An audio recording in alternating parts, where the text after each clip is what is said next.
میوانه که ما دوی درباره ده برز دکتر محمد شکری سروکی دسته وبر آنین لهرما کردستانه دمتاباش و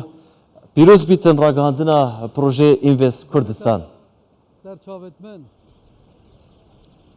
ممنون زور سپاس دست که از بجمتا هستتا چه کو پروژه که هوی گرنگ بس دست پیش خریه هوا سر دسته و هاتی راگاندن و گلک کیف و دلخوش دیاری طبعا سلام الرئيس اكيد روجك زورا دل يعني زو روجك ميجويه بنسبه ايما وكو دسته برهنان كامرو بحضور جناب سروك وزيران بسرپرشتي جنابيان باورگرتن لرؤيا ولدنيا بيني جنابيان ايما امرو انفيست كردستان وكو براندكي كردستان بو وبرهنان لدهاتو دا اعلان كرا ويب سايتي invest.gov.kr كوتا كار كتيدا كومالكي زور ل بروجا ولنقشه وبرهنان ولمعلومات سر هرمي كردستان كإما لما كان رابردو نقصة كي جار زور ما نهبو لو بواره إن شاء الله بتواني لما 2 سالي دهاتو تكراي أو زانياري أو بيوستياني لسر سرجم كرتا أبوريكان لهرمي كردستان بخريطة استثمارية وبدرفتكاني وبرهنان بدراسات جدوى وبهمو أو زانيارياني كبيوستن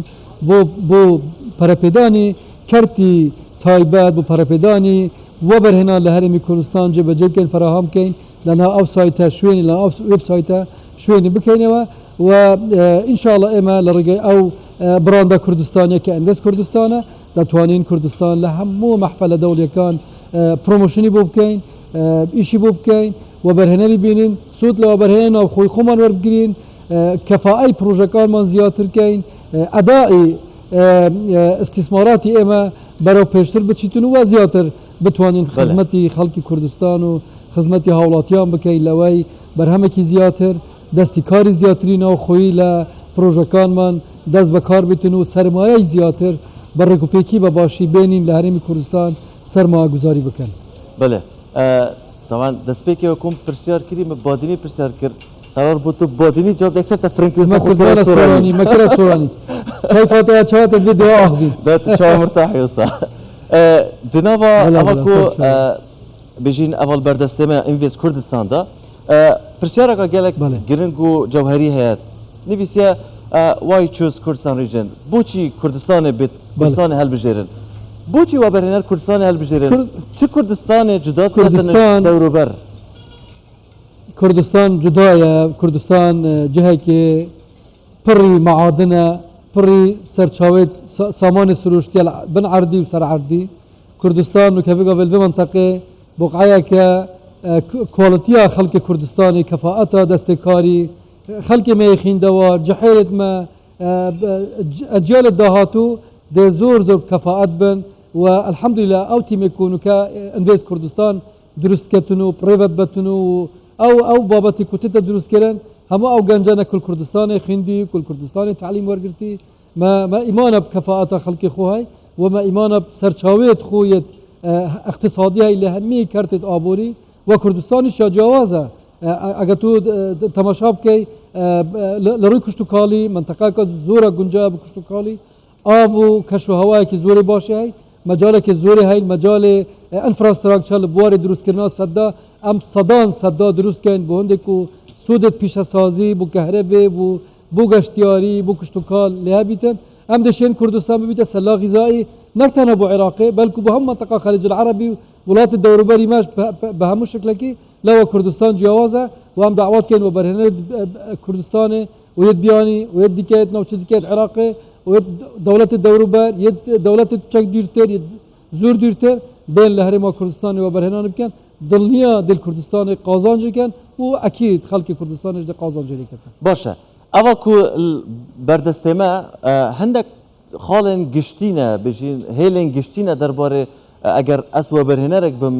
يبيان الدرب ولاتي كيف تبردستمن عندك خالن گشتينه هوا چكار آساني كرينه جبو وبرهنر کی بیانی کو چش هرما کردستان نزانی تو بویت وبرهنان بکش برکو وبرهنر جی چاویل هندینی نه کو هرما کردستان نافچه کا گرینگ بو کردستان بو کردان چاویل قازانجیه ده چند قازانج کتن بله اكيد چکار آسانی بواتی کرن طبعا ما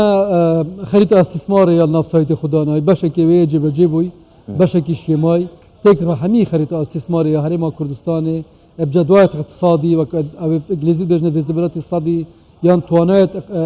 آبوري يان همي أو مؤشرات وبيورت كو وبرهنرك بيستيابي هاي بدرس كرنا بروجي كي دل ويب سايت invest.gov.kr لجر دروش من انفيست كردستان دهنا تومار كرن ودهنا جبهة كرن بشكل زور الوان نكهات كردستاني هاي ما چندین ناملکیت درست کردیم تایبتی ناملکه انویست ان کردستان ناملکه دوینگ بزنس ان کردستان ان شاء الله الوان زیکا دکاویتات بواره دکاویتات بازاری بردست یا برهنه رو دل سایتی هت دانان همی اف آسان کاریه بهندنا و او رکارت کنو کتینا جبهه کرن سر فرمان جناب سرک وزیران دوید بمدتی که زوری کم روتین پیش شکل که ناف پروسا و برهنه نمینیتن درست کردن پلتفرم انویست کردستان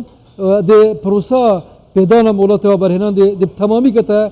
بابت دیجیتالی همی معلومات دشت لرگای آنلاین تو مارکتونو لایسنس پروژه خو ان شاء الله ده بشکل که آنلاین ورگریتن که اوه دبیت آسان کاره که اکجار زور و طبعا هاوشانی اولاتت کو الدنیا پروموشن بخود کن کردستانش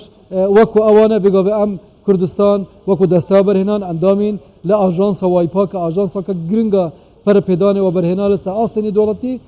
ام تيدا اندامن كساتوسي ولات تيدا اندامن كردستاني كالواسطوسي ولات هريما كاندام الوايبا وان شاء الله دي محاولين كاين هرشي معلومات ضروري يتبيست هبن لسر ويب سايتي لمنشورات تخو لبابت التايبات لسوشيال ميديا انفيس كردستان دي تومار كاين بهند زور ترين معلومات بو برهنه كردستاني ويدربه كردستان ويدبياني فراهم بكين تابين وبرهنان الكردستان باشا اف نقشه تبحث لكريك وهاتي دانان